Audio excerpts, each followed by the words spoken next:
त्वमेव माता च पिता त्वमेव त्वमेव बन्धुश्च सखा त्वमेव विद्या द्रविणं त्वमेव सर्वं मम देवदेव श्रीदक्षिणामूर्तिसुदेशिकेन्द्रं द्वैपायनं सूत्रकृतं मुनीन्द्रं श्रीशङ्करं भाष्यकृतं यतीन्द्रं मद्देशिकञ्चापि नमामि विद्यै। ॐ नमो ब्रह्मादिभ्यो ब्रह्मविद्यासम्प्रदायकर्तृभ्यो वंशऋषिभ्यो महद्भ्यो नमो गुरुभ्यः। सर्वोपप्लवरहितप्रज्ञानगणः प्रत्यगर्तो ब्रह्मैवाहमस्मि। ॐ प्रपन्नपारिजाताय तोत्रवेत्रैकपाणये ज्ञानमुद्राय कृष्णाय गीतामृतदुहे नमः।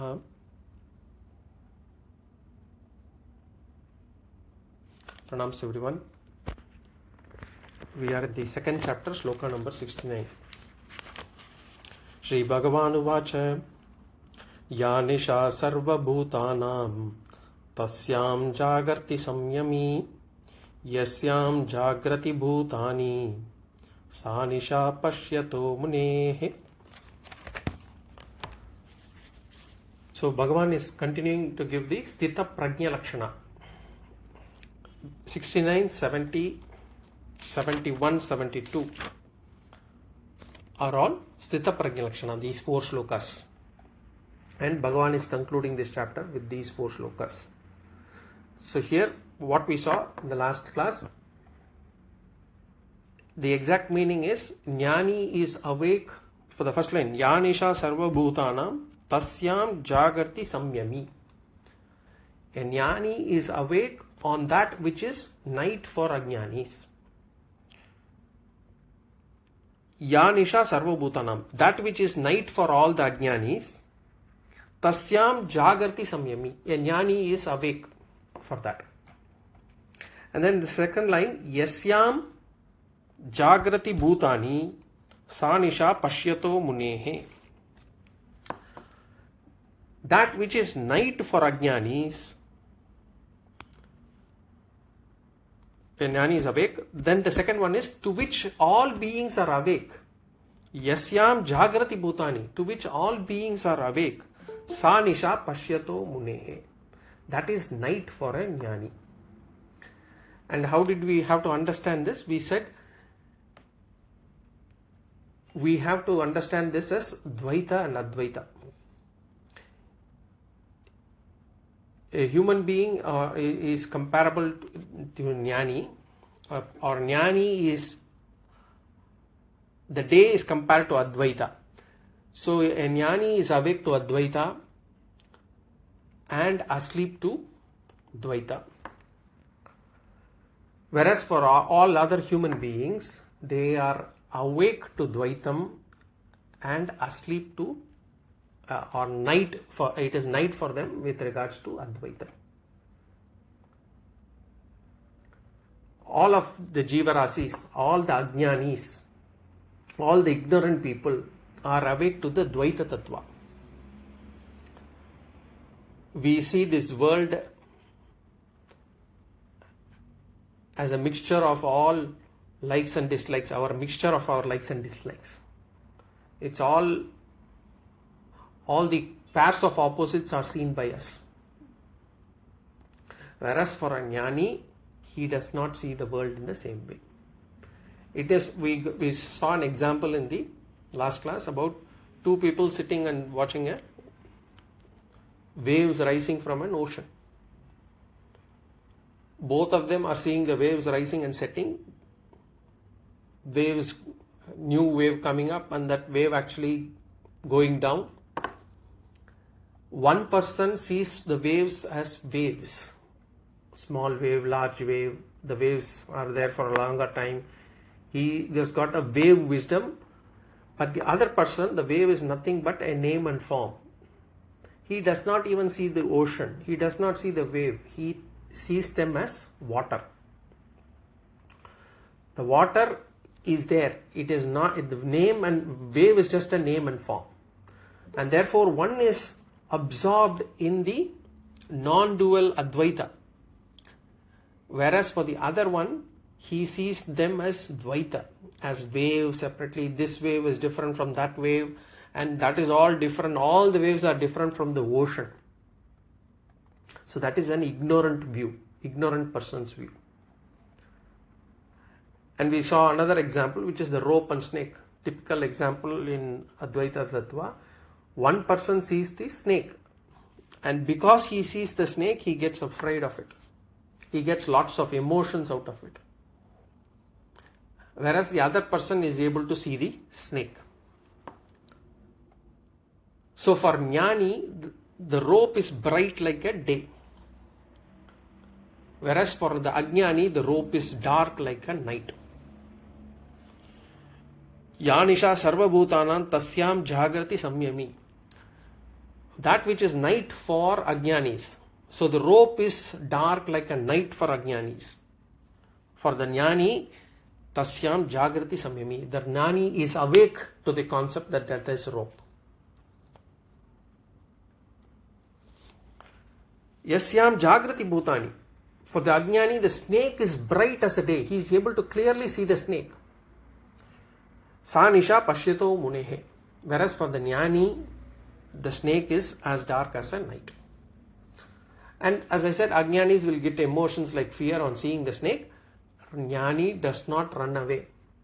So when we look at this world, we get a lot of emotions. We have all the emotions. Desire is there, hatred is there, pride is there, jealousy is there, this is mine is there. All these emotions we get from this world.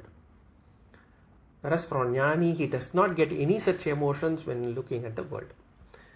Not that the Jnani is going to run away from the world also. He is going to deal with the world but does not have any emotions. There's one other example that we use in Tamil. Tamil we say, Marattai maraitadu mamada yanai, Maratil maraindadu mamada yanai. This Marattai maraitadu mamada yanai, Maratil maraindadu mamada yanai. Simple language, there is a wooden elephant and it is made so realistically that from a distance it looks like an elephant. So an ignorant person, when he walks and he sees this elephant from a distance, he is not aware of the wood, that it is made out of wood. And therefore he misses seeing the wood, he is seeing the elephant. And the elephant is so frightening for him. And he was about to run away. And the wise man says, do not run away, I will take you near the elephant. There he goes near the elephant, asks this person to touch it, see it. Then he appreciates, the ignorant person appreciates the wood. It's harmless wood. He appreciates it. And from there the fear disappears from his mind. So the elephant is nothing but name and form. The content is just wood. One person sees the elephant and misses the wood. Another person sees the wood and therefore misses the elephant, and not sees the wood and he misses the elephant. The world is frightening thing for an ignorant person. Many people have this feeling, the whole world is, there only to affect me. The whole world is only there to give trouble to me. And it's a frightening world. Whereas for a wise person, the same world is very harmless. It's harmless Brahman, it's beautiful Ishvara for him. The whole world is Ishvara. That's why we say sarvaṃ śivamayam jagat, or sarvaṃ viṣṇumayam jagat, or we say sarvaṃ brahmamayam jagat. So when we see the world as Vishnu or Shiva or Brahman, we miss the jagat. But when we see the jagat, when we see the universe, when we see the world as what we see now, we miss the Vishnu or Shiva. What is the world? The world is nothing but harmless Namarupa. There is only one thing there. In the ocean waves example, it is not waves that exist, it is water. In the elephant wood example, there is only wood. The rope snake example, there is only rope, it's not a snake. Similarly, there is no jagat, there is no universe, there is only Brahman. And that is the concept of Advaita. A Jnani is awake to this water, to this wood, to this rope. He is awake to Advaita. Whereas for an Ajnani, it is like a night. He does not see the water, wood or rope or Brahman. Whereas the Ajnani is awake to the wave, the elephant, the snake and this jagat, which is what is night for a Jnani. So in short, what we have to say is, a Jnani is absorbed in Advaitam, whereas an Ajnani is absorbed in Dvaitam. This is the essence of this sloka. Shankaracharya introduces another thing here. He says, every Jivarasi thinks that they are this karta and bhokta. I am the doer of these actions. I am the enjoyer of these results of the action. So this kartrutvam and bhoktritvam is there. And it is seen as real for Ajnanis. I am the doer, I am the enjoyer, I do this and therefore I experience this. Whereas for a Jnani, this kartrutvam and bhoktritvam are not real. He knows it is all superimposed. He understands that, the Jnani understands that the body is the karta, the mind is the karta, and I am not the body, I am not the mind, I am not the doer, I am not the enjoyer.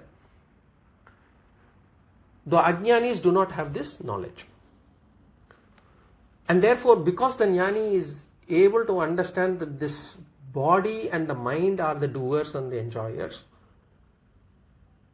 and that the self for him is Aham Brahmasmi, he has attained Jnana Nishta, which means he is free from all karmas. Because he is free from all karmas, he need not transact with anyone. There is no compulsion for him to transact with anyone. He does not have any duties. He does not have any responsibilities. A Jnani does not have any duties or responsibilities. Whereas for an Ajnani, he has to act. He has to do karma. A Jnani does not have this, what we call as karma adhikara. Whereas an Ajnani has got the karma adhikara, he has to do. A Jnani is free from all the karmas prescribed by the Vedas. Once a Jnani, he need not do anything. He need not do anything that is given for his varna or ashrama. He does not need to do even Sandhya Vandana or even Amasa Tarpanam or Shraddham. He need not do anything. There is no responsibility for him at all. He is free from karma kanda. Whereas for an Ajnani, everything is compulsory. As long as we are Ajnanis, we must perform all these karmas. This is the takeaway from the sloka according to Shankaracharya. Now, this sloka is also a nididhyasana sloka. A nididhyasana sloka is to keep reminding ourselves. What is a nididhyasana sloka? Whatever we have understood, to sort of remember that, keep remembering that, to remind ourselves of that concept. Certain slokas can be used to remember. We can actually chant that or remember that. Those concepts will get deep inside us. So for us to remember or remind us that this world is superimposed on Brahman, this sloka helps. Because when I am an Ajnani, the world is real, the world is satyam. Because I am ignorant. Whereas for a Jnani, he knows that there is only Brahman.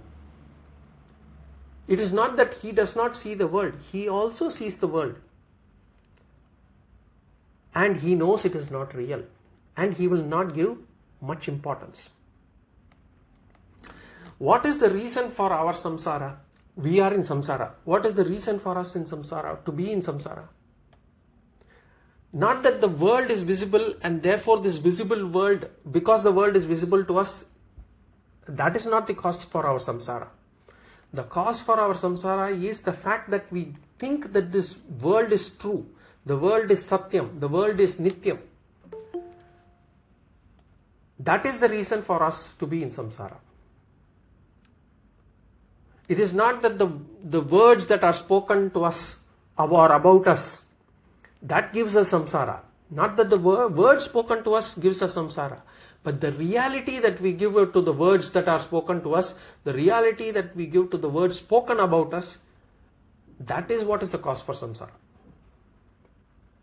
It is not that the transactions, the vyavahara that we have to deal in this world is the cause for samsara. The importance that we give to these transactions, the importance we give to these words, that is the cause for our samsara. What does Vedanta do? Vedanta does not remove the transactions. It does not remove this vyavahara. Once you become a jnani, you are now protected from all the things of this world. You are made to live in a closed chamber, nothing like that. Or Vedanta does not remove the words that are spoken about you or to you. Vedanta does not remove the world. What Vedanta does is it removes the satyatva, the reality that we have in our mind, that we have in our intellect on all these things. We give reality to everything. Vedanta does not give solution to the problems. It does not solve the problem. What does Vedanta do? Vedanta removes this feeling that these are problems. Somebody speaks bad of me, I get affected. I become sad. This person is constantly talking about me or is talking bad about me to others. I get sad. I become sad. Vedanta will not stop that person from speaking bad things about me. Vedanta will not stop us from listening to those words also. But Vedanta will remove the buddhi, the intellect, that the words are the cause for my sorrow. They will just not give importance to the words. They are mere words. That is what Vedanta does. The entire world will be seen as mithya. It's just a name and form. And therefore, when I say that it is just a name and form, it will lose its power to give me samsara. I will not get affected. Okay, let him speak. So what? Let him speak. That is what Vedanta does.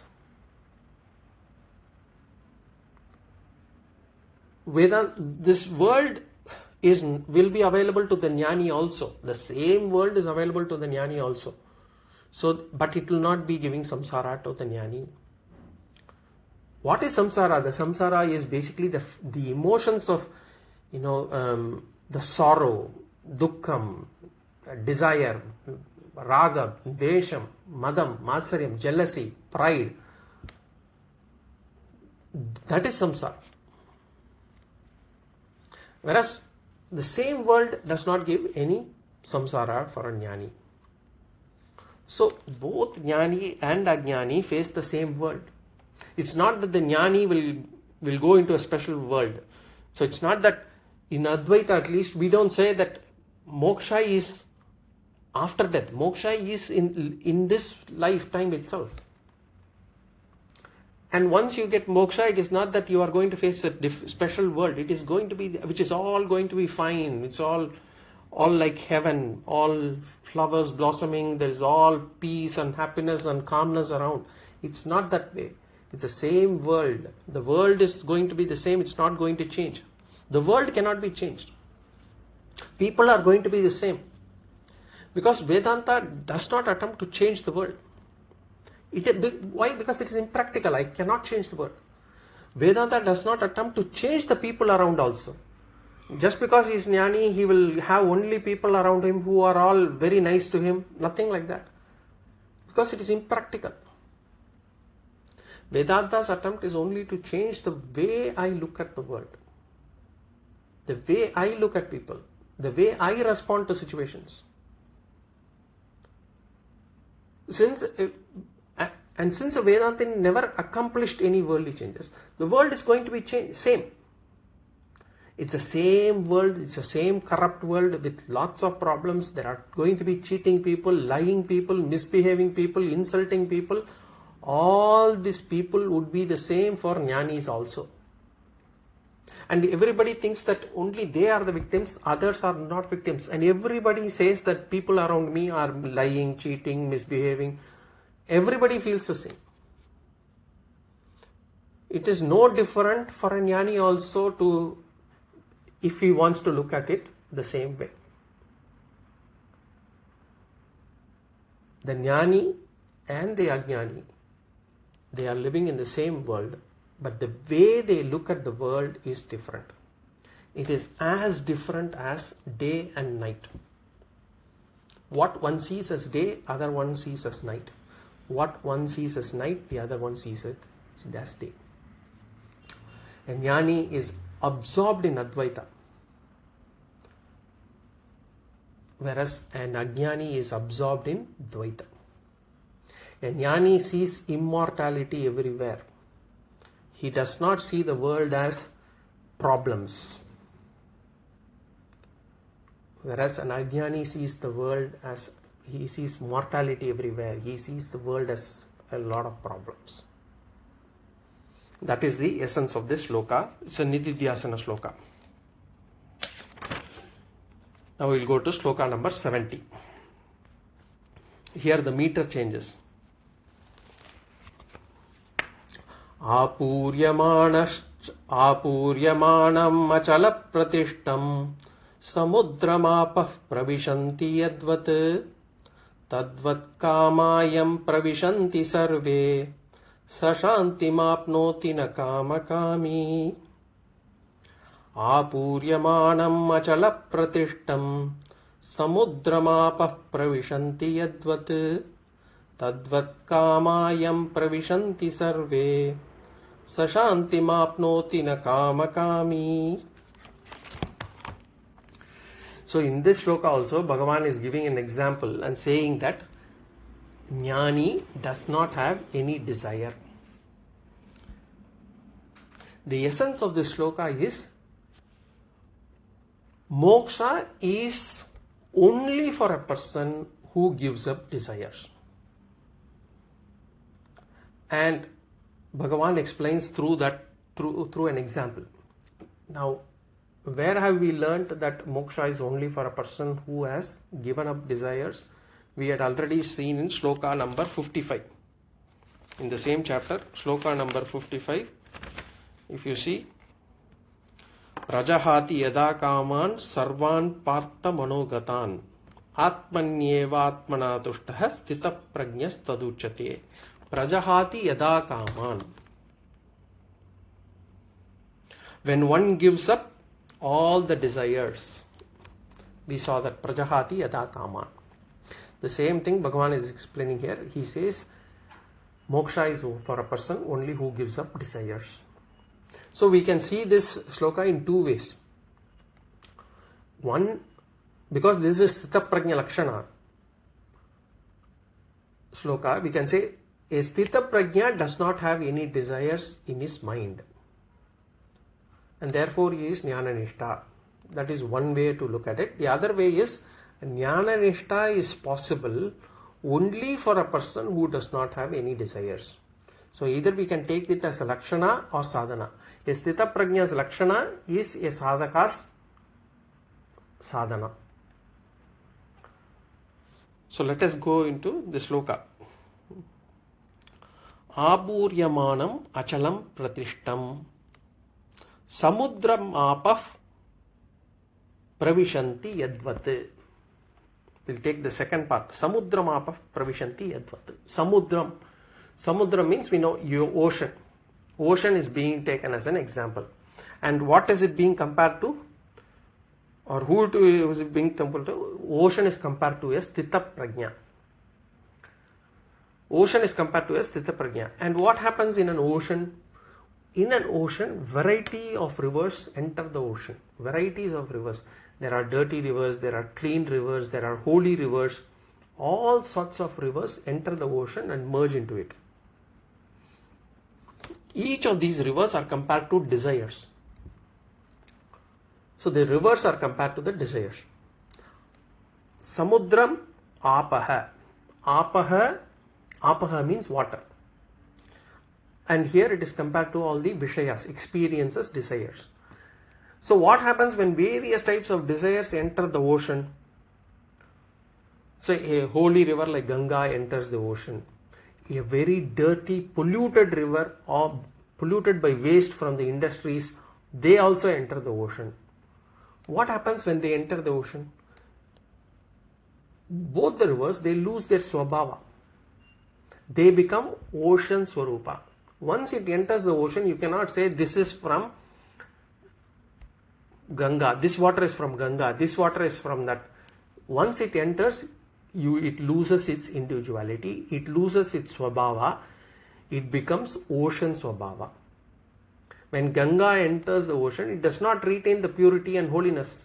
Similarly, when a dirty river enters also, the ocean does not become dirty.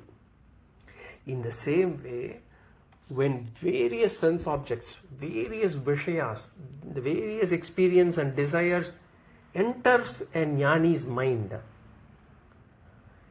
when various sensory objects enters a jnani's mind or experiences enter the jnani's mind, they lose their swabhava and it becomes jnani swarupa.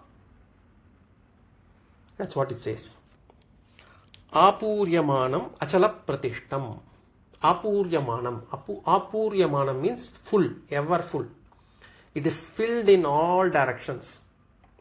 In other words, water coming from different directions filling up the ocean. Apuryamanam.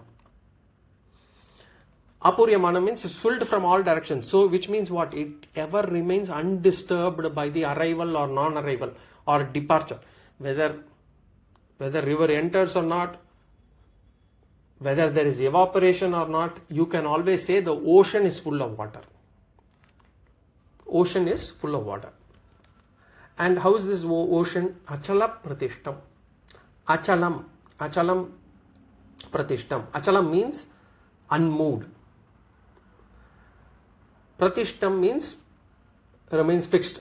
Adharam, it means a place. Adharam. So it ever remains unmoved by the arrival. Just because water enters the ocean does not become larger, or just because the water evaporates, the ocean does not become smaller. So achalam pratishtam. So in this case, so what it means is, for a jnani, his mind is ever steady. It is large, it is magnanimous.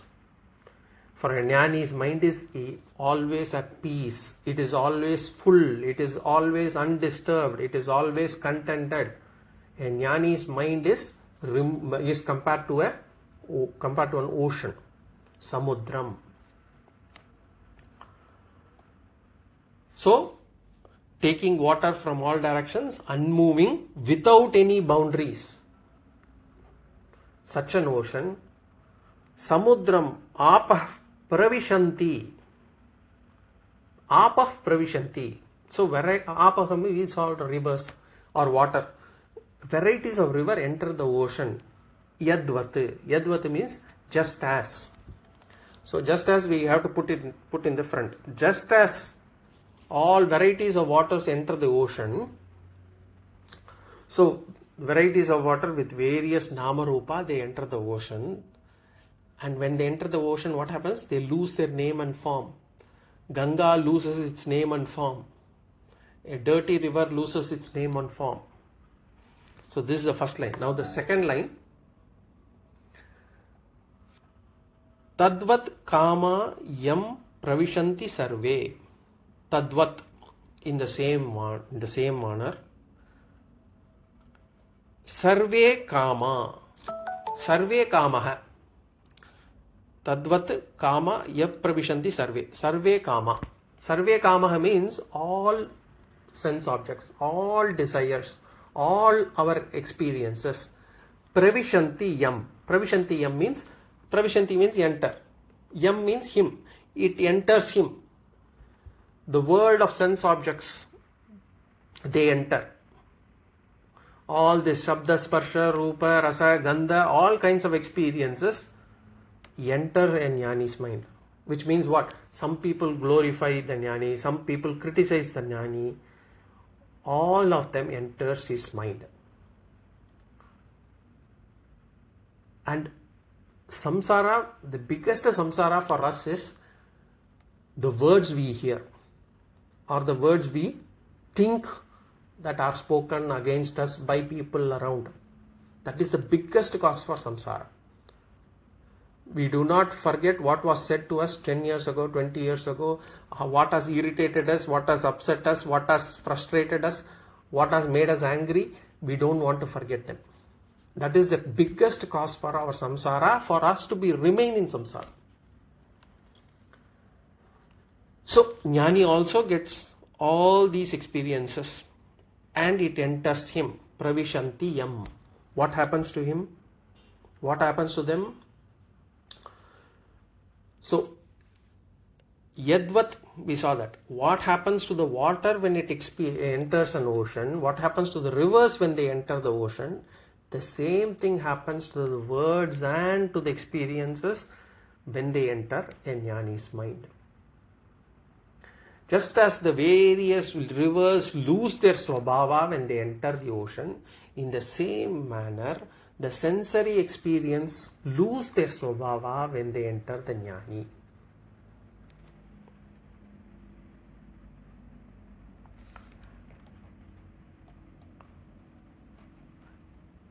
A Jnani considers both mana and apamana equally. See, Ganga is considered holy and punya, whereas a dirty river is considered impure. But when both of them enter the ocean is neither considered holy nor polluted. A Jnani, that the same manner, a Jnani also has got both mana, apana, but when they go into his mind, both of them lose their individuality. He does not think good of the mana or the praise that he has got. He does not look at the apamana also. Both lose their svabhava. We have seen this Sloka 57 also. Yas sarvatra nabhisneha tattat prapya shubhashubham nabidantanti nadveshti tasya prajna pratishtita. There also we saw a Jnani, neither does he rejoice nor does he hate on facing various favorable and unfavorable situations. Na abhinandanti, na dveshti. Neither does he rejoice nor does he hate. What? Tattat shubhashubham prapya. On facing various favorable and unfavorable situations in the same way. Another takeaway we can do is a Jnani's mind is ever full. He enjoys an unruffled mind, a full mind, a poised mind, a fullness that is not because of the family condition. Okay, my family is perfect. I have everything in the world, and therefore my mind is full. It's not that way. It's not some way because somebody admires me, I am actually at the top of the world. Or it's not that everybody around me respects me and therefore my mind is full. It's not that everybody obeys what I say and therefore my mind is full.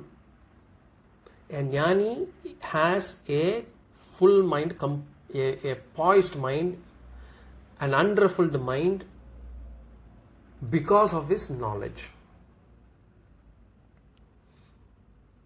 Whereas for an Ajnani is very happy because his children obeys him. Oh, I've got a beautiful family and therefore I am happy. The children obey me, but for how many days? Until the children grow. In fact, the children need not grow also. The moment they change the attitude, then this Ajnani gets shattered. Oh, My children were not like that before, now they are like this. So Ajnanis can be compared to a small vessel. And a small vessel takes the swabhava of what is being poured. Whereas in the same manner, every experience of an Ajnani changes him to his swarupa. When I get some good words, I feel happy. When I get some bad words, insulting words, I become unhappy. Because what? The words go and fill my mind. My mind is small. Then again another good words come, I become good, I become happy. And we seek constantly external approval. I need to be approved by people around me. Others should say I am good and they should talk nicely to me, they should talk nicely about me. I need constant approval from the external world. If I buy a dress, everybody should say that dress looks good on you. Whether it is good or bad, others should say that's good. Everybody should notice me when I've got something new. Everybody should praise me when I walk up and down. People should come and say hi to me. I need approval. If not, I am shattered. Ajnani lives a life according to what others think, others say, others behave. So what happens then is basically our mind is not in our hands. But our mind's happiness is with the five other people whom I think they should behave the way I want them to behave. Whether it could be family, friends, neighbors, colleagues, whatever. The way they behave, the way they speak will decide how my mind will be. So my mind is not in my hands. They decide. Whereas for a Jnani, it is not defined by his experience. All experiences become insignificant within him. And that is the real independence. Which means I am myself. I am not defined by others. Real independence is only when others' words, others' behavior does not affect me. This is one more takeaway. As long as we do not see various things, desires do not enter. But once we see these things, various things, I have seen this, I'm seeing this. Whenever the mind goes behind these objects. As long as I never knew about a country called Switzerland, there was no desire for me to go to Switzerland. But once somebody says that there is Switzerland, this is how it looks, this is what it is, I start to understand it, I start listening to it, now there is a desire. The mind is calm as long as we do not see the object. But once we see the object, the mind is not with us. That's why elders say, do not show that object to the child. Do not show that chocolate to the child. Do not show that biscuit to the child. Because once the child sees the chocolate or the biscuit, it will start crying, it will ask for it. As long as it is not there in sight of it, it will not affect it. In the same way, it is better for us that we do not get to see certain things. This is one takeaway. One more takeaway is, a Jnani sees his experience as the fruit of karma. See, what the body and mind has done before is just coming back. Whatever experience the Jnani faces, he says, this body and mind has done this before. It is the karma pala. It is just reaping what it has sown. Let the mind get that back. Let the body get it back. I am getting sick. I am feeling tired. I am having a disease. I am having illness. Okay, the body has done some papa. It is coming back. Let the body face it. The mind is facing humiliations, insults. Okay, the mind has done some papa. It's facing it back. Let it face it back. Just as the rainwater gets evaporated, it becomes cloud and then rain, and then the rainwater comes back into the ocean as various rivers. What we experience is as our karma. Whatever we experience is our karma. It has come out of me only.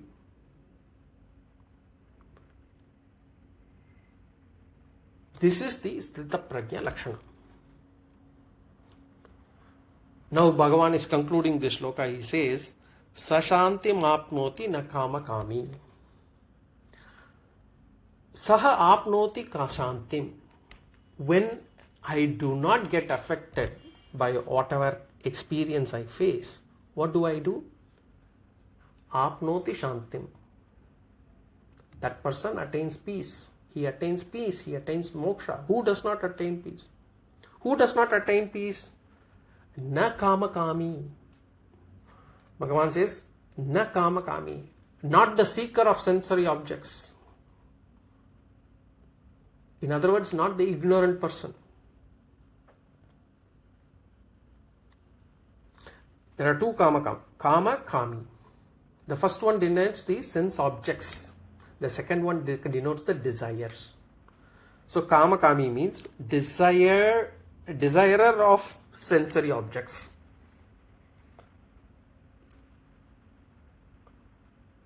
Desirer of sensory objects meaning I want to listen to only certain sabdas.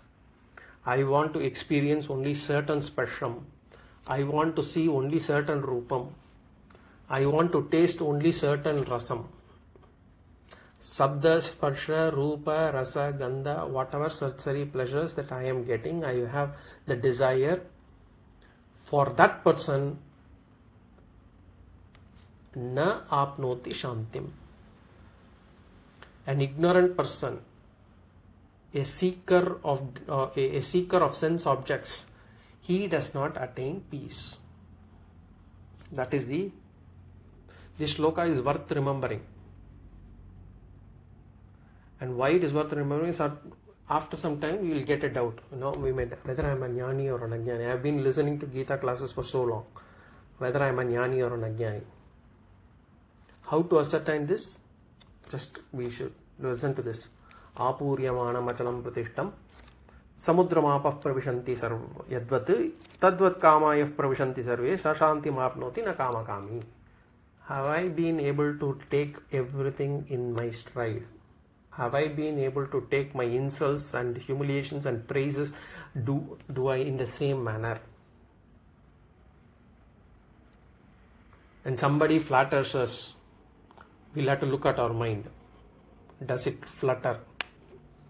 When somebody criticizes us, does it make me angry?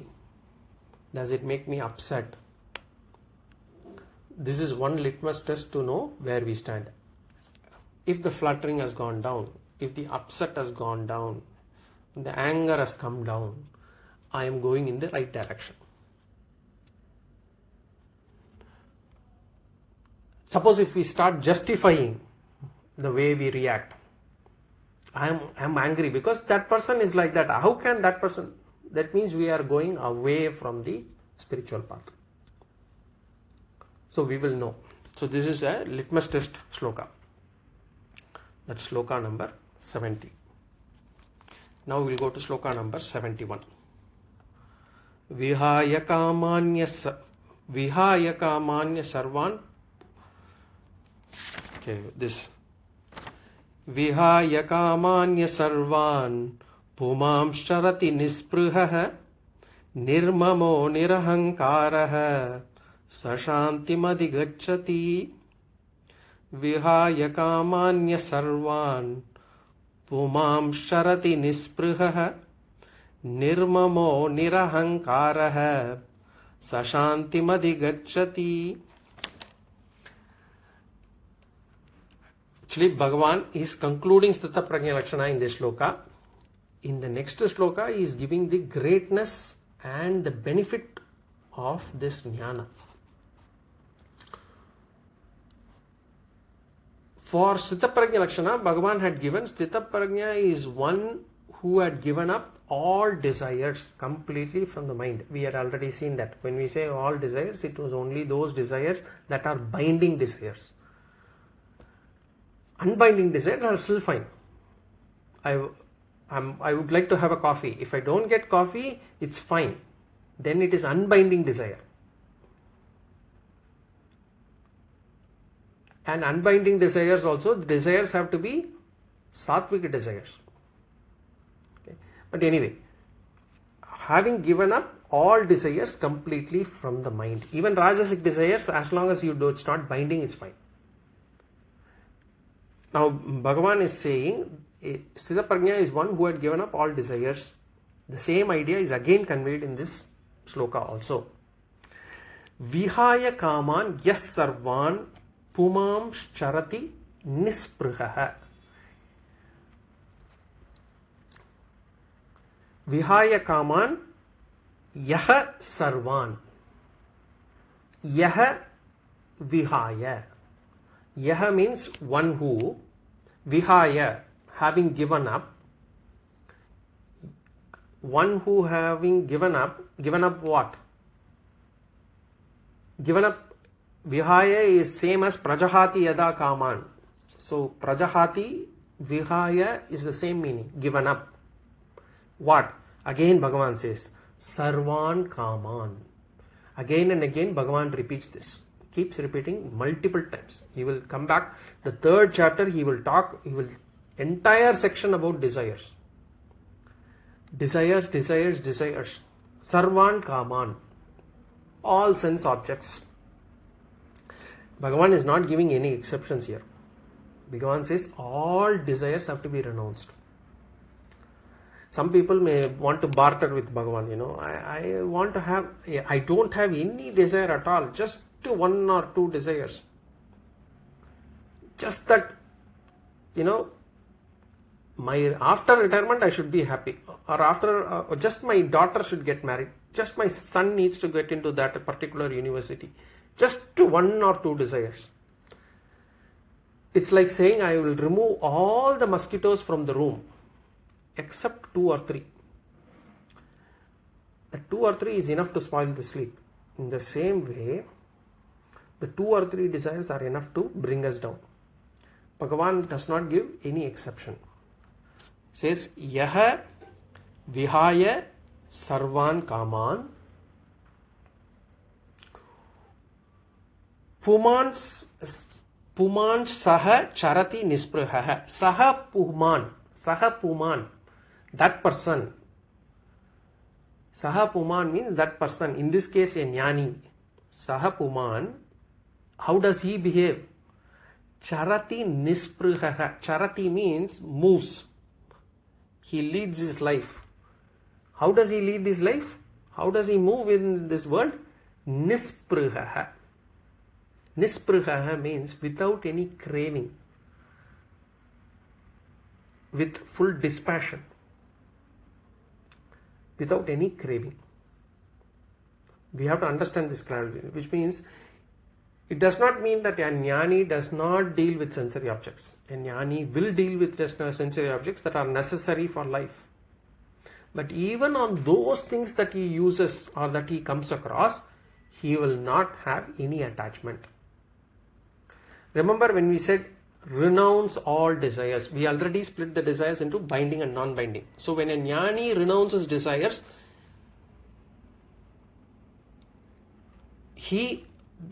the desires that come out of his mind are not out of apurnatvam.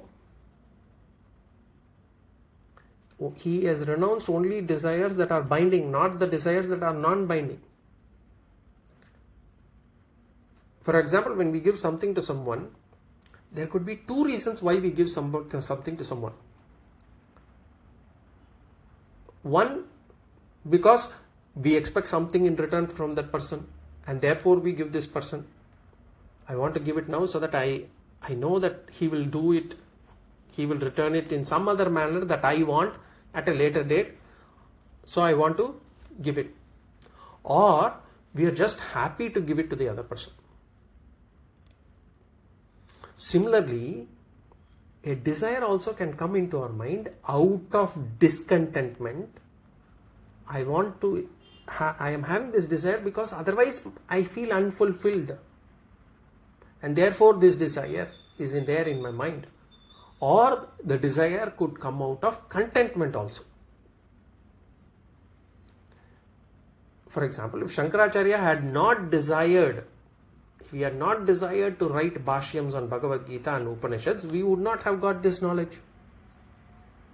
He gave those bhashyas only because he desired.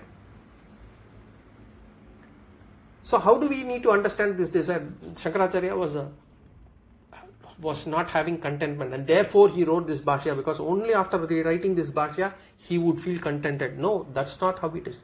That desire has come out of his happiness. In case if Shankaracharya had not been able to complete a bhashyam, would he have been unhappy about it? No. Would he have been sad about it? No. If a jnani gets a desire to do good, he will do that. But in case it does not get fulfilled, it does not get completed, he will not mind it. He will only take it as the prarabdha, samashti prarabdha. Maybe the other person does not deserve it yet. When the desire gets fulfilled or not, whether the desire gets fulfilled or not, that neither, whether it gets fulfilled or not, it will not affect him. That kind of desire is a non-binding desire. A jnani does not have any binding desires. And then jnani makes use of things that are required for living. Not that he will reject them. Not that he physically renounces them. From now on, I will not wear any clothes because I don't want to, because I become a jnani. Not that way. I will not take a car because I have become a jnani. Not that way also. He handles them, he enjoys them, but he is not attached to it. He is not dependent on it. If there is car is there. If it's not there. Whether people are around him, fine. If people are not around him, fine. If people are criticizing him, fine. If people are praising him, fine. As long as such things and relationships is available, wonderful. It's available. Things are not available, it does not make him unhappy. It does not make him sad. It does not make him depressed. Nisprihaha means not seeking anything from others. No craving, not seeking anything from others. Therefore, as long as such things and relationships are available, wonderful.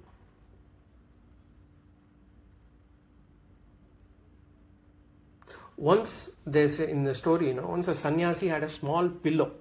It's not even a pillow like stuff that he had for his head for sleeping. At night when he was sleeping, a thief tried to remove it from under his head. The sannyasi woke up. The moment the sannyasi woke up, the thief started running. The sannyasi started chasing the thief. The thief ran fast.